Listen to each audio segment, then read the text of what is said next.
Je vous le disais dans les titres, les concessionnaires et techniciens de surface ont levé leur mot d'ordre de grève. Une bonne nouvelle pour les populations qui vont pousser un ouf de soulagement. Pour rappel, ces professionnels du nettoiement réclament le paiement de 2 milliards de francs CFA Mansourso.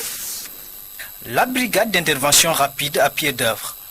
Après 4 jours d'arrêt de travail, ces professionnels du nettoiement reprennent du service. Nous avons introduit des moyens lourds à travers les grandes artères de Dakar. Et nous qui sommes la brigade d'intervention rapide, nous sommes engagés à remettre Dakar Plateau sans dépôt sauvage. Hier jusqu'à 5 heures du matin, nous avons eu à faire 476 rotations. Donc c'est des données qui nous ont été données par la décharge de Mbebes pour vous dire que le travail est vraiment en train d'être fait. Mais aujourd'hui, le gros du travail a été fait. Le temps d'une grève, la capitale sénégalaise a enregistré plus de 6 000 tonnes d'ordures. Une situation qui avait fini de plonger les citadins dans le désarroi.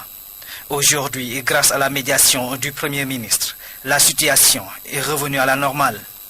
Un consensus a été trouvé, c'est qu'elle a promis de payer les salaires au plus tard mardi, donc demain. Donc les concessionnaires voulaient des garanties pour pouvoir maintenant démarrer le travail. Et l'enveloppe qui paye les concessionnaires, c'est cette même enveloppe qui nous paye nous techniciens de surface. Donc l'argent est estimé presque à 2 milliards et sur ces 2 milliards presque, nous n'avons que 200 millions en tant que techniciens de surface comme masse salariale. Il était de notre devoir d'informer les camarades par rapport à la reprise. Pour éviter une pareille situation à l'avenir, les acteurs semblent trouver la solution. Il faut aujourd'hui un changement de comportement responsable. Ce changement de comportement doit y avoir des mesures d'accompagnement, une mission, des moyens. Pour que la ville soit propre, nous pensons aujourd'hui qu'il faut des ressources additionnelles. Nous avons des concessionnaires qui travaillent et qui n'ont même pas aujourd'hui de contrat avec nous. Ils travaillent sur la base d'ordre de service.